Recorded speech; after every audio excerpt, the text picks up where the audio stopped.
ओम शांति। 29 अप्रैल 2022 के ईश्वरीय महावाक्य पहले सुनते हैं मुरली के मुख्य पॉइंट्स। बाबा ने कहा, अभी बाप तुम्हें 21 जन्मों के लिए पतित बनने से बचाते हैं, तुम्हें पवित्रता की ताकत दे रहे हैं। तो घर गृहस्थ में इकट्ठे रहते भी पवित्र जरूर रहना है। भले मार भी सहन करनी पड़े परंतु पवित्र जरूर बनना है, नहीं तो पवित्र दुनिया के मालिक नहीं बन सकते। यही भारत जो पहले स्वर्ग था अब नर्क बना है। सभी की शक्ल भले मनुष्यों की है परंतु चलन अच्छी नहीं है, एक दो को डसते रहते हैं। बाबा ने कहा, अभी दुनिया बदल रही है, आगे चल दुनिया वाले भी मानेंगे कि इनको पढ़ाने वाला स्वयं परम पिता परमात्मा है। अब तुम्हें गुरुओं का गुरु, पतियों का पति, बेहद का बाप मिला है, तो उनकी श्रीमत पर चलना है। अपने से प्रतिज्ञा करो कि हम बाप से वर्षा जरूर लेंगे, लेकिन इस अंतिम जन्म में बाप को पवित्रता की मदद देनी है, तभी पूरा वर्षा मिलेगा। अभी नाटक पूरा होता है, जो भी एक्टर्स हैं सब चले जाएंगे, बाकी थोड़े रहेंगे। इन सब देहधारियों को भूलने की तुम्हें मेहनत करनी है। और लास्ट में बाबा ने कहा, तुम ब्राह्मण बच्चों को डबल अहिंसक बनना है।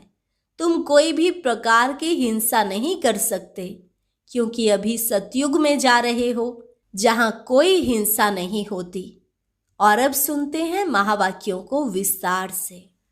मुरली का सार।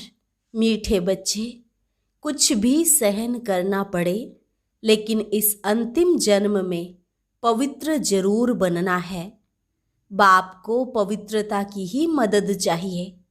प्रश्न, अंतिम दृश्य कौन सा होगा जिसे समझने के लिए अच्छी विशाल बुद्धि चाहिए? उत्तर, अंतिम दृश्य सबके वापस जाने का है। कहा जाता है, राम गयो रावण गयो। बाकी सृष्टि की सफाई करने वाले, नई दुनिया की तैयारी करने वाले थोड़े बचेंगे। हम भी जाएंगे, फिर जहां जीत वहां जन्म होगा। भारत में ही जीत होगी, बाकी सब खलास हो जाएंगे।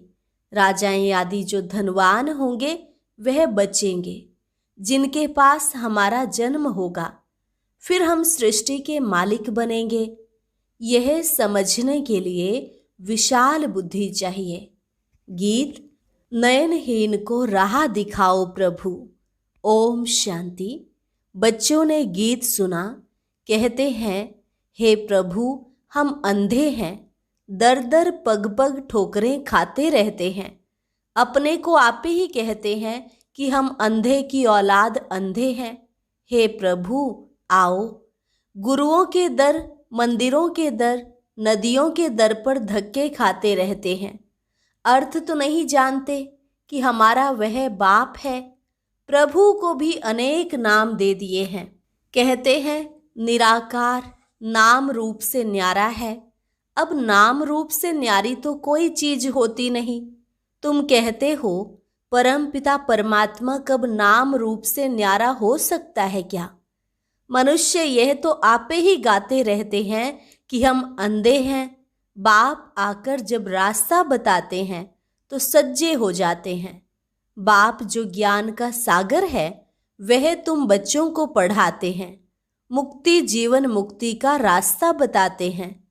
और कोई भी साधु संत सन्यासी मुक्ति जीवन मुक्ति का रास्ता नहीं बता सकते, तो उनको गुरु कैसे कह सकते? ड्रामा में उनका पार्ट है। भारत को पवित्रता पर थमाना है। भले पवित्र तो रहते हैं परंतु ज्ञान योग से नहीं पवित्र बनते। दवाई खाकर इंद्रियों को मुर्दा बना देते हैं। इसमें कोई ताकत नहीं। ताकत तो तब मिले जब गृहस्थ व्यवहार में रहते व स्त्री पुरुष दोनों स्वयंवर रच शादी कर फिर पवित्र रहे। उसको कहा जाता है बाल ब्रह्मचारी युगल। यहाँ भी बाप से बल मिलता है, परमपिता परमात्मा ही आकर पवित्र मार्ग स्थापन करते हैं। सतयुग में देवी देवता पवित्र प्रवृत्ति मार्ग वाले थे, उनको पवित्र रहते भी बच्चे थे। मनुष्य यह नहीं जानते कि परम पिता परमात्मा कैसे बैठ उनको ताकत देते हैं जो घर गृहस्थ में रहते भी निर्वस्त्र नहीं होते। द्रौपदी ने पुकारा था कि यह दुशासन हमको निर्वस्त्र करते हैं। ऐसे यहाँ भी बहुत बच्चियां पुकारती हैं। अब परमात्मा आकर 21 जन्मों के लिए निर्वस्त्र होने से बचाते हैं। द्रौपदी कोई एक नहीं थी, तुम सब द्रौपदियां हो।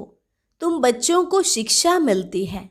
भलपति तुम्हें मारे पीटे, परंतु तुमको सहन करना है, क्योंकि पवित्र होने बिगर तुम पवित्र दुनिया के मालिक तो बन नहीं सकती। कल्प कल्प तुम माताएं ही शिव शक्तियां बनी हो। जगत अम्बा सरस्वती की शेर पर सवारी दिखाते हैं, यह भी महिमा तुम्हारी है। यह है ही पतित दुनिया अथवा आसुरी दुनिया। पावन दुनिया माना ईश्वरीय दुनिया। तो राम आकर राम राज्य स्थापन करते हैं। पवित्रता फर्स्ट है। काम विकार कितना बलवान है। अच्छे अच्छे मनुष्य भी कह देते हैं इम्पॉसिबल है जो कोई पवित्र रह सके। अरे सतयुग में देवी देवताएं संपूर्ण निर्विकारी थे। तुम महिमा गाते हो, आप सर्वगुण संपन्न हो, हम नीच पापी हैं। तो उनको बनाने वाला कोई तो होगा ना। बाप ने संगम युग पर आकर के सतयुग की स्थापना की है। बाप ही आकर आसुरी दुनिया को दैवी दुनिया बनाते हैं। लोग तो पतित का अर्थ भी नहीं समझते हैं। अरे तुम पुकारते हो कि हम सब पतित हैं। हे पतित पावन आओ।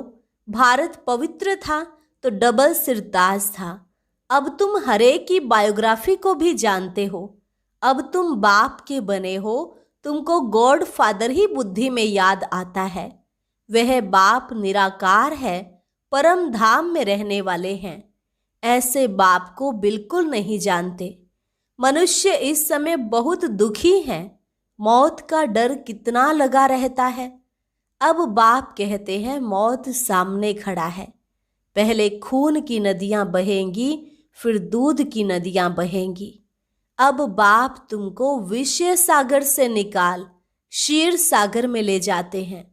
लक्ष्मी नारायण क्षीर सागर सतयुग में है। यहाँ तो दूध पीने के लिए भी नहीं मिलता, पाउडर मिलता है। सतयुग में कोई चीज की कमी नहीं रहती। बरोबर भारत पहले स्वर्ग था, अभी नर्क है। एक दो को डसते रहते हैं। शक्ल भी मनुष्य की है, परंतु चलन गंदी है। एक दो में लड़ते झगड़ते रहते हैं। है ही पाप आत्माओं की दुनिया। तो सदाचारी कहाँ से आए? कोई ने दान पुण्य किया तो सदाचारी हो गया क्या? अभी तो सब रावण की मत पर हैं। देवताएं कितने पवित्र सुखी थे। राम राज्य और रावण राज्य किसको कहा जाता है, यह भी भारतवासी नहीं जानते हैं। राम राज्य चाहते हैं, परंतु वह कौन स्थापन करते हैं यह नहीं जानते। इस समय मनुष्य को जो पैसा दो उससे पाप ही करते हैं, क्योंकि है ही पाप आत्माओं की दुनिया। अब तुमको चलना है बाप की मत पर। तुम समझते हो हम तो बाप से वर्षा लेंगे ही, लेकिन यह अंतिम जन्म पवित्र बनो। 63 जन्म तुम विकार में गए हो, अब एक जन्म पवित्रता की मदद करो तो पवित्र रहना पड़ेगा। कृष्ण गोरा था, फिर कामचिता पर बैठने से अब श्याम बने हैं। फिर ज्ञान चिता पर बैठने से गोरा स्वर्ग का मालिक बनता है। तुम ही देवता थे, अब असुर बन गए हो। यह चक्र है पूज्य सो फिर पुजारी। सन्यासी कह देते हैं आत्मा सो परमात्मा। रात दिन का फर्क हो गया ना। ड्रामा अनुसार सबको गिरना ही है। अब तुमको गुरुओं का गुरु, पतियों का पति, बेहद का बाप मिला है, तो उनकी श्रीमत पर चलना है। परमपिता परमात्मा को तो मानते हो ना। शिव जयंती भी मनाते हो, परंतु समझते नहीं तो शिव बाबा ने क्या आकर किया, कैसे किया। सोमनाथ का इतना बड़ा मंदिर बनाया है, जरूर भारत में ही आए हैं। कैसे आए, क्या किया, कुछ भी बता नहीं सकते। यह भी परंपरा से चला आता है। गंगा का मेला, कुंभ का मेला कहते हैं, परंपरा से चला आता है। यह सब उल्टा बताते हैं। क्या सतयुग से ही दुनिया पतित थी? जो कुछ बताते हैं अर्थ कुछ भी नहीं समझते। इसको भक्ति मार्ग कहा जाता है। क्राइस्ट आया, फिर कब आएगा कोई को पता ही नहीं। प्रदर्शनी में तुम हजारों को समझाते हो, फिर भी कोटों में कोई निकलता है। अभी तुम बेहद के बाप से बेहद का वर्षा पाते हो। तुम जानते हो अभी दुनिया बदल रही है। तुम कहते हो कि हम सन्यासियों को भी पवित्र रहकर दिखाएंगे। आगे चलकर वे लोग भी मानेंगे कि इन्हों को शिक्षा देने वाला परमपिता परमात्मा है। तुम सिर्फ यह सिद्ध कर बताओ कि बाप सर्वव्यापी नहीं है। गीता श्री कृष्ण ने नहीं गाई है तो उनकी एकदम आबरू चट हो जाए। यह सब पिछाड़ी में होगा। तुम बच्चे अभी समझते हो परम पिता परमात्मा हमारा बाप है। पहले सूक्ष्म वतन में ब्रह्मा विष्णु शंकर यह रचना रचते हैं। ब्रह्मा है प्रजापिता, ब्रह्मा ही ब्राह्मण पैदा करते हैं। ब्राह्मण वर्ण है सबसे ऊंचा। शिव बाबा के मुख वंशावली ब्राह्मण, वह है कुख वंशावली। बाप की श्रीमत पर चलने से तुम पावन बनने वाले हो। देहधारियों को भूल जाना है। मेहनत है ना, अभी नाटक पूरा होता है। जो भी एक्टर्स हैं सब चले जाएंगे, बाकी थोड़े रहेंगे। राम गयो रावण गयो, बाकी बचेंगे कौन? दोनों तरफ के थोड़े थोड़े ही बचेंगे, बाकी सब वापस चले जाएंगे। फिर मकान आदि बनाने वाले, सफाई करने वाले भी बचते हैं। समय चाहिए ना, हम भी चले जाएंगे। तुमको राजाई में जन्म मिलेगा, वो फिर सफाई करते हैं। बाबा ने कहा है जहाँ जीत वहाँ जन्म। भारत में ही जीत होगी, बाकी वह सब खलास हो जाएंगे। राजाएं आदि जो धनवान होंगे वह बचेंगे, जिनके पास तुम जन्म लेंगे। सारी सृष्टि का फिर तुमको मालिक बनना है। ऐसे भी नहीं यहाँ का धन दौलत कोई तुमको वहाँ काम में आएगा। यहाँ की मिल्कियत तो वर्थ नॉट ए पेनी है। वहाँ सब कुछ नया बन जाएगा। हीरे जवाहरों की खानियाँ भरपूर हो जाएंगी, नहीं तो महल कहाँ से बनेंगे। कितनी बुद्धि चाहिए समझने की। तुम बच्चे अभी डबल अहिंसक बनते हो। तुम जानते हो कि हम कोई भी हिंसा कर नहीं सकते। यहाँ तो डबल हिंसा है। सतयुग में हिंसा होती ही नहीं, उनको ही स्वर्ग कहा जाता है। बाप कहते हैं तुम समझते हो ना, यह ज्ञान साहूकारों के लिए मुश्किल है। बाबा है गरीब निवाज। शिव बाबा तो दाता है। यह मकान आदि भी सब तुम्हारे लिए ही हैं। विश्व का मालिक तुमको ही बनाता हूँ, तो फिर मैं नए मकान में क्यों बैठूं? यह बाबा कहे हम तो नहीं बैठेंगे। बाबा कहते हैं मैं नहीं बैठता तो तुम कैसे बैठेंगे? शिव बाबा कहते हैं मैं अभोक्ता असोचता हूँ। अभोक्ता असोचता का अर्थ क्या है यह भी तुम जानते हो। अच्छा, मीठे मीठे सिकिलधे बच्चों प्रति माता पिता बाप दादा का याद प्यार और गुड मॉर्निंग। रूहानी बाप की रूहानी बच्चों को नमस्ते। रूहानी बच्चों की रूहानी बाप दादा को नमस्ते नमस्ते, गुड मॉर्निंग। धारणा के लिए मुख्य सार। पहली पॉइंट, अब नाटक पूरा हो रहा है, वापस घर चलना है, इसलिए पावन जरूर बनना है। कोई भी देहधारी को याद नहीं करना है।